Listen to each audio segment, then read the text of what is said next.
The urge to save humanity is almost always a false face for the urge to rule it. H.L. Mencken. Hello, my name is John Rose. In part 2 of this video series, I'm going to once again take a quick look at the Willie Lynch letter, The Making of a Slave.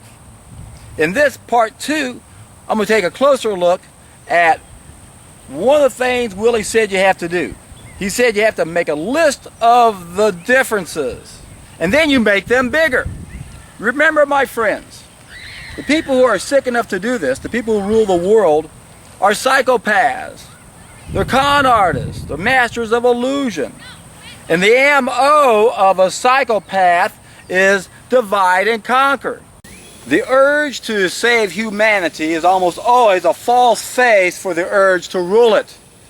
Hello, my name is John Rose, and that was H.L. Mencken. And yes, I've used that quote many times before because I talk about this subject matter quite a few times. It's an important subject matter. Man, biologically considered, and whatever else he may be in the bargain, is simply the most formidable of all beasts of prey, and is indeed the only one who systematically preys upon his own species. That's William James, and I'm John Rose. All the great governments, all the great religions, all the great businesses would find it devastating to their activity to find humanity a success. They're all predicated on man being an inherent failure. There's got to be suffering and so forth, and then comfort them, and then they'll follow our leadership. But Mr. Fuller, call me Trim Tab, good old Bucky. Yes, my whole YouTube channel is about getting you trim tabs out there to turn this ship the other direction, isn't it? I love it when I study someone like Bucky, and I have one of my epiphanies confirmed by someone else's epiphany. I was watching a video of Bucky the other day, and he was saying this is one of his epiphanies. He finally realized what was going on.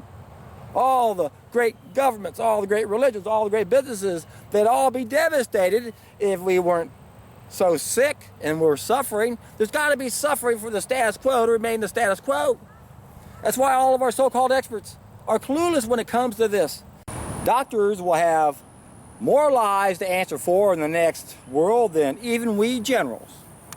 Now, who do you think said that? Pretty good hint there. He's a general. How about medicine is a collection of prescriptions, the results of which, taken collectively, are more fatal than good to mankind? Who do you think said that? Do you know who it is? And do you know why he would say that? Do you know who he was influenced by? Well, I'll tell you who it was. It's Napoleon. Interesting quote, isn't it? Even doctors will have more lives to answer for in the next world than even we generals. He knew. Now, Napoleon was born in 1769 and died in 1821 at the age of 54. But when he was born, Voltaire was 75, and 9 years later died at the age of 84. So it's obvious that Napoleon was heavily influenced by the greatest thinker of that country, probably all the whole planet at the time, Voltaire. Brilliant man. Now, you know I quote Voltaire quite often. I'm a big fan of Voltaire. He said that doctors are men who prescribe drugs of which they know little, to treat diseases of which they know less, and human beings of whom they know nothing. He also said, few doctors dare to undermine their income by spreading knowledge of preventive medicine. Voltaire once said, doctors are men who prescribe drugs of which they know little, to cure diseases of which they know less, and human beings of whom they know nothing. Voltaire went on to say that out of every 100 physicians, 98 of them were charlatans. That was a long time ago. And yet, has anything changed? No. How about Revelation 18:23? For by sorceries were all nations deceived. Over several thousand years ago, they knew that we're being tricked and we're being fooled. They knew how we were being controlled and we were being manipulated. It was through sorcerers and their magic potions, black magic, their drugs. For by sorceries will all nations be deceived. Revelation 18:23. Now what does that mean? For by sorceries will all nations be deceived. It means a long time ago they knew how we're being tricked by sorcerers. Look into that word and you'll find it ties into pharmakeia, ties into drugs, ties into magic. More specifically, it ties into black magic. When you look into magic, black magic is any time you use it against people. And that's what these drugs are being done to us. They're being used against us. Just like the chemicals, they're being used against us. As I say in most of my videos, there are 5 main things we mastered and 5 bad applications. The last thing we mastered were the chemicals. Bad application, let's grow our food on it. Let's spray some pesticides on it. Let's inject poisons into people in the name of medicine. It's voodoo. It's trickery. It's a way to interfere with our body's communication process. And it's how we've been controlled and manipulated since the very beginning. Ever since the fall of mankind. Ever since we lost one of our senses, we became sick and we started preying upon ourselves. The sickest of us exploited the sickness of us. And this is a sad reflection of where we are in our society, where this goes on today. And most of us are totally oblivious to it. When you look at how we're being tricked, it's a magic act. It's a sleight of hand. Cause and effect. Now, when you look at effects, some of those are within our control and some are not. If they're within our control, we don't want to focus on the effect. We want to look at the cause. And we should actually name the problem based on the cause. And because that's what we have to do, deal with the cause. But when we look at the effect and it's outside our control, that's when we have to have help. And that's where allopathic medicine can come in handy. That's what they're good for. That's what they're trained for. They're good for the emergencies, for things outside our control. But when it comes to those things that are within our control, we don't want to name the effect, and that's how we're being tricked. Again, it's a sleight of hand magic trick. You know how magicians work, don't you? Cause and effect. Look over here. Don't look over here. No, it's the other way around. Look over here. Look at the effect. Don't look at the cause. So what am I going to do if I want to trick you? I'm going to name what you got. I'm going to name the effect. Don't look at the cause. It's a sleight of hand. I'm going to get you with this because I'm going to treat you with that. Or I'm going to focus on this. Don't focus on the effect. And we have made of ourselves living cesspools and driven doctors to invent names for our diseases. Plato. The serpent is in man. It is the intestines. The belly is a heavy burden. It disturbs the equilibrium between the soul and the body. It fills history. It is responsible for all crimes. It is the mother of vices. The colon is king. Victor Hugo. Surprised? If you've ever seen one of my other videos, you know who that is, right? I refer to the serpent all the time. It's Beelzebub, Lord of the dunghill, a cesspool inside of our intestines. We don't have a fast-moving sewage system. We have a slow, stagnant cesspool. Now, I remember when I finally went the distance on the 7th solid food vacation. Went 90 days, I pooped out a 20-pound serpent. The best lesson I learned from that experience is that everyone has a great excuse for all the stupid things they do. I no longer judge anybody. As Mother Teresa said, if you judge people, you have no time to love them. I don't have to judge people anymore. I know they got a good excuse for all the stupid things they do. They are literally full of crap, caca, doo-doo, Beelzebub, Lord of the dunghills. Every disease, no matter what name it is known by medical science, is constipation. a clogging up of the entire pipe system of the human body. Arnold Everett. Socialized medicine is the keystone to the arc of the socialist state. Lenin, supposedly. Unless we put medical freedom into the Constitution, the time will come when medicine will organize into an undercover dictatorship. To restrict the art of healing to one class of men and deny equal privileges to others will constitute the Bastille of medical science. All such laws are un-American and despotic and have no place in a republic. The republic of this Constitution should make special privilege for medical freedom as well as religious freedom. Benjamin Rush, MD, signer of the Declaration of Independence, doctor to our very first president, George Washington. Now, a lot of people say that quote by Lenin is made up, it's false. And that's kind of tricky because if people are told that Lenin didn't say that, they're going to think he didn't mean it. But he meant it. It's true. What Benjamin Rush said is true also. When health is absent, wisdom cannot reveal itself, art cannot manifest, strength cannot fight, wealth becomes useless, and intelligence cannot be applied. Now that was said over 2,300 years ago, and it's just as accurate today as it was back then. However, Hermophilus would have been a lot more accurate if he would have said, when real health or true health is absent, then what do we got? That's when we lose paradise and we end up in the dark ages. That's how we lost our golden ages. When true health is absent, we've lost one of our senses. When true health is absent, we have the wrong mentality. When true health is absent, we compete for resources instead of wanting to cooperate and share the abundance this abundant planet has to offer.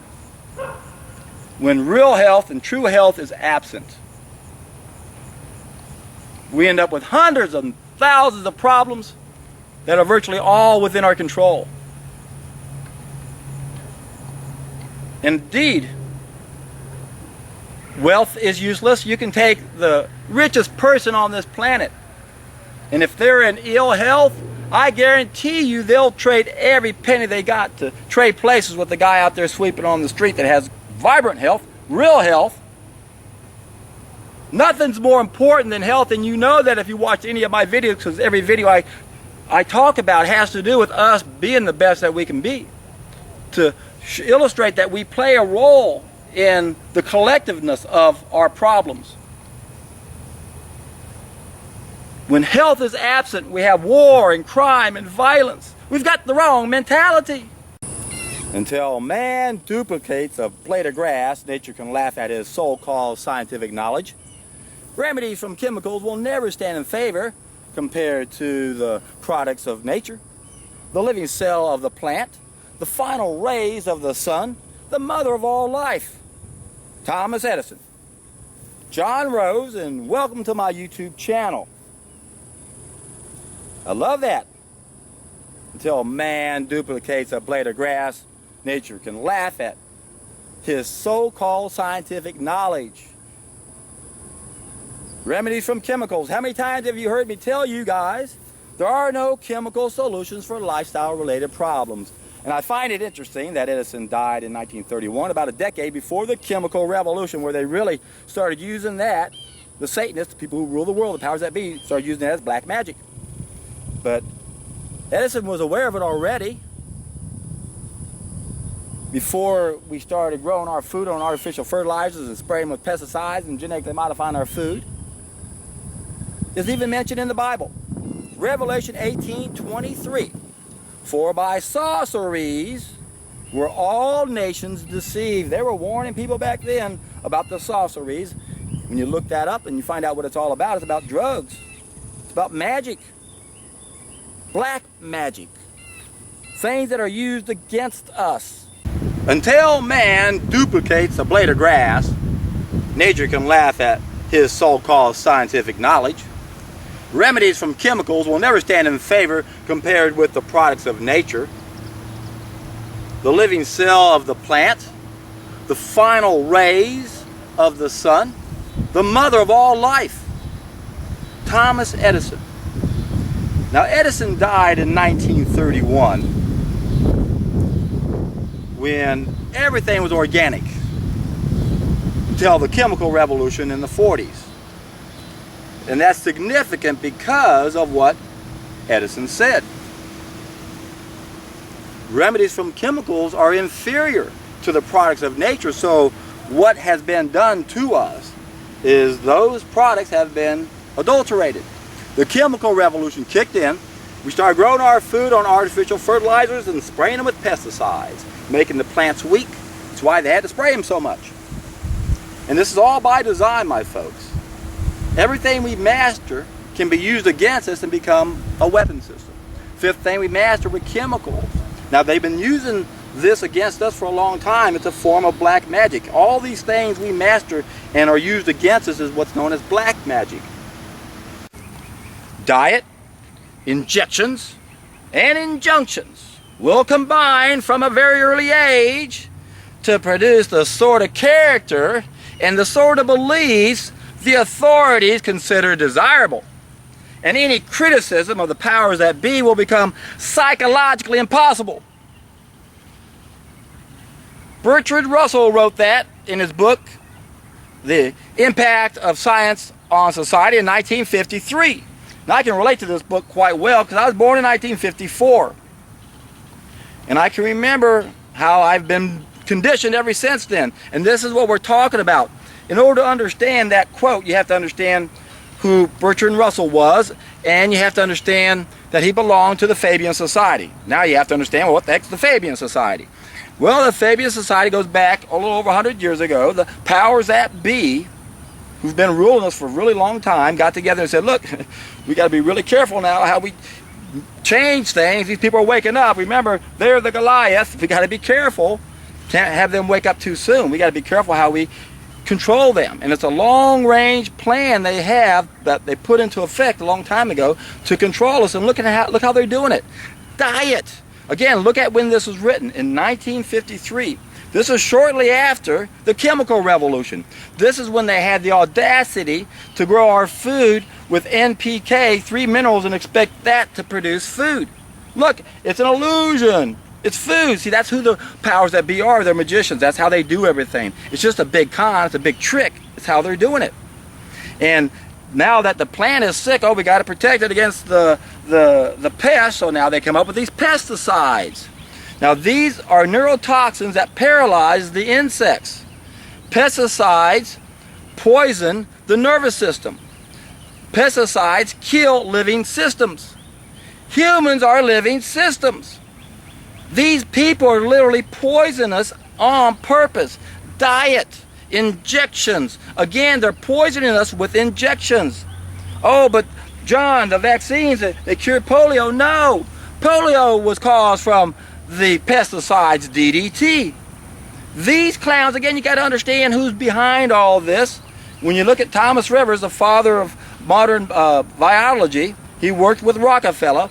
These guys, all these virologists, were trying to figure out a way to paralyze monkeys. And when they figured out the right type of neurotoxin to paralyze the monkeys, they figured out, okay, now how can we block that process? Oh, if we do this, we can block it. Hey, guess what?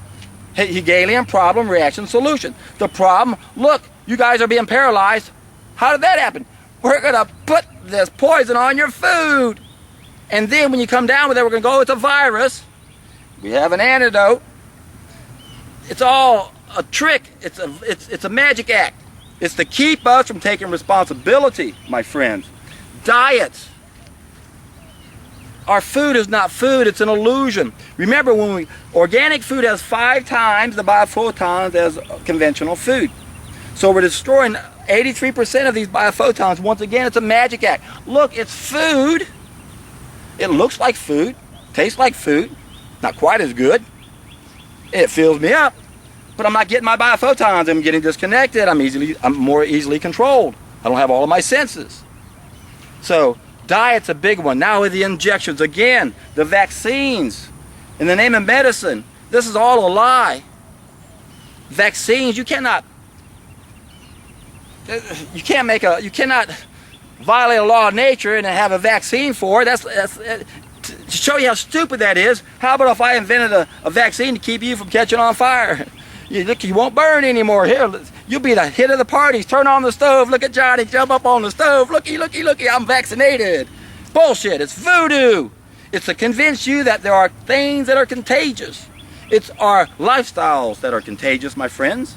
To address various health topics, NIH is comprised of 27 separate institutions and centers, including its two largest, the National Cancer Institute, NCI, and the National Heart, Lung, and Blood Institute, with a proposed budget of almost $29 billion.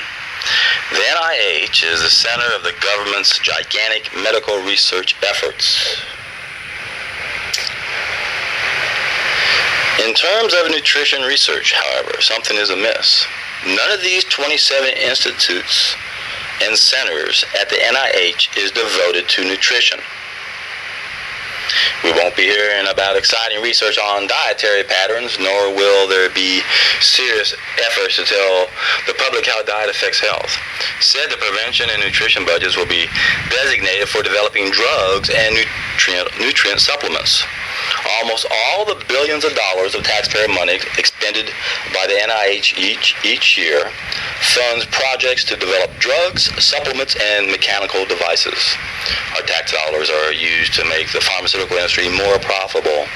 I've come to the conclusion that when it comes to health, government is not for the people, it is for the food industry and the pharmaceutical industry at the expense of the people. It is a systemic problem when industry, academia, and government combine to determine the health of this country. Industry provides funding for public health reports, and academic leaders with industry ties play key roles in developing them. A revolving door exists between government jobs and industry jobs. Government research funding goes to the development of drugs and devices instead of healthy nutrition. It is a system built by people who pay their isolated parts, oftentimes unaware of the top decision makers and their ulterior motives. The system is a waste of taxpayer money and is profoundly damaging to our health. Hello, my name is John Rose, and I was reading from T. Colin Campbell's book, The China Study, Part 4, starting on page 315, Chapter 17, where Part 4 is devoted to understanding why this knowledge isn't readily available to everybody. And of course he points out the key players here, the industry, the academia, the government. And of course what he didn't really point out is how there's a small group of people who own and control all of this. And then they use those things to control us. The urge to save humanity is almost always a false face for the urge to rule it. Hello, my name is John Rose, and that was H.L. Mencken. And yes, I've used that quote many times before because I talk about this subject matter quite a few times. It's an important subject matter.